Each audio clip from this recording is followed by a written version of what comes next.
Goeiemôre, hier staan ek en die reentjie het 'n klein bietjie opgehou, so ek het gou nou buite kom staan om weer 'n opname te maak, maar is die reën nie heerlik los hier in Pretoria nie. Maar vandag is die 18de Februarie en ons trek by Psalm 11. Vader, dankie.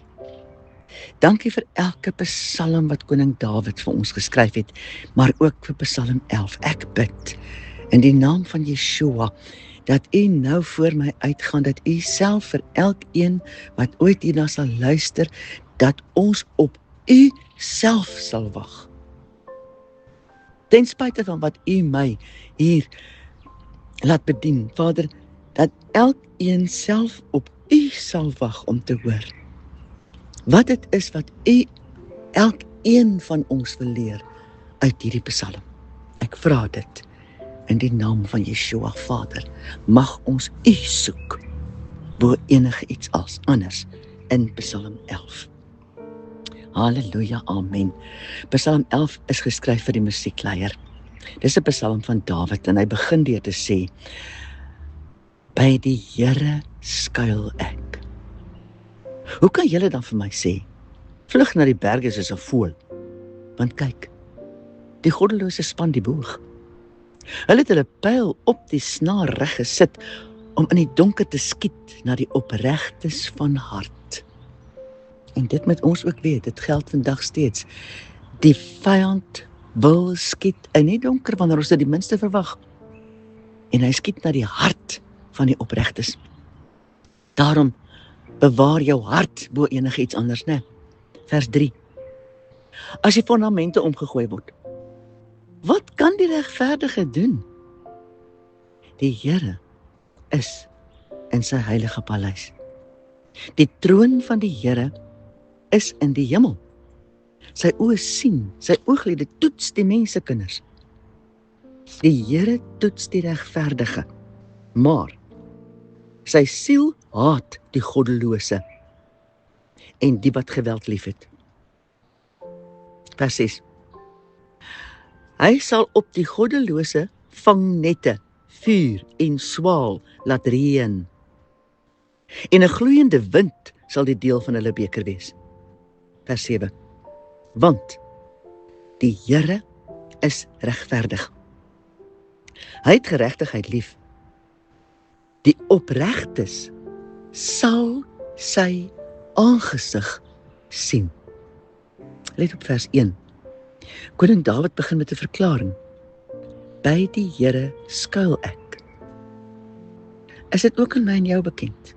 Indien nie, wil ek asseblief aanbeveel, oorweeg bidend wie ons Skepper God vir jou is. Skryf dit neer, ook op 'n plek waar jy dit gereeld kan sien. Nie omdat ons kort van geheue is nie, maar omdat ons nodig het om hierdie wonder in ons binneste vas te maak. Die vraag is, wat behels hierdie skuil? In my verstaan daarvan, behels dit in die eerste plek dat ek sal weet by wie ek skuil. Ek weet, met wat ek nou sê, herhaal ek myself, maar dis nodig. Daar was 'n tyd wat ek aan mekaar by ons Vader se voete letterlik gekla en geween het, help my, help my. Elke keer was sy antwoord, vertrou my. Uiteindelik het ek hom waaragtig gevra, wat in U moet ek vertrou? Nie uit arrogansie nie, maar radeloosheid. Ons Vader se antwoord, daar's net een ding wat jy in enige een kan vertrou, en dit is karakter.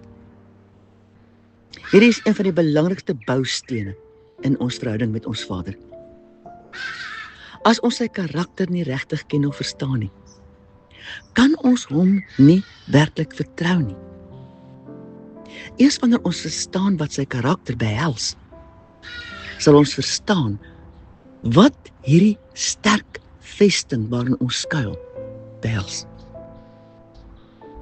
Dit is omdat koning Dawid sy maker geken het, dat die beste en veiligste skuilplek vir hom was in sy Skepper, om daar te skuil.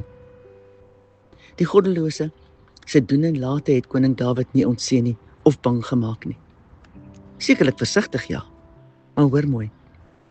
Geloof in die lewende God dryf vrees na buite.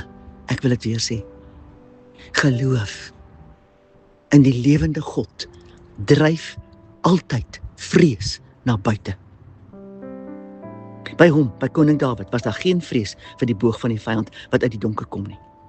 Ook nie wanneer fundamente omgegooi word nie, want vers 4-7 uit die Message vertaling wil ek dit graag weer vir jou lees. But God hasn't moved to the mountains. His holy address hasn't changed. He is in charge as always, his eyes taking everything in, his eyelids unblinking, examining Adam's unruly brood inside and out, not missing a thing. Vers 5. He tests the good and the bad alike. If anyone cheats, God's outraged. Fail the test and you're out in a hail of firestones, drinking from a canteen filled with hot desert wind. Vers 7. God's business is putting things right. He loves getting the lines straight, setting us straight. Once we're standing tall, we can look him straight in the eye. Mag ons asseblief daarby kom om waaragtig daarna te soek, om ons Skepper God te ken, om sy woord te ondersoek, sodat ons sy karakter en bedoeling beter sal verstaan, en dat ons hom sal toelaat om ons te leer hoe gemaak, om sy karakter deelagtig te word, ons eie te maak, want dis wonderlik om te verstaan hoe sy karakter werk, om dit raak te sien, dit raak te lees in die woord, maar weet jy, dit is waar ons veronderstel is om in te groei in sy karakter in, sodat ons daagliks daarvolgens kan leef. Dit, so lyk dit my, is wat koning Dawid staande gehou het. En hoe was hy bekend? 'n man na God se hart. Dankie Vader, as ons na koning Dawid kyk, bely ons dat dit vir ons onmoontlik lyk om enigstens na te doen dit wat hy vermag het. Maar Vader, nie een van ons is bedoel om 'n koning Dawid te wees nie. U het elkeen vir ons vir 'n baie spesifieke goddelike doel geskep, juis nou. Ons is vir 'n rede juis nou hier op aarde. Help ons, Vader. Wees ons genadig, dat ons waaragtig na U sal soek, dat ons sal soek daarna om in verhouding met U te leef. En dat U in hierdie intieme verhouding vir ons sal begelei, om te wees, te word, wat U ons bedoel om te wees. Help ons, dat ons nie sal ophou om te soek na U nie. Elke dag, heeldag. Dankie Vader. Ons eer U. Halleluja, amen.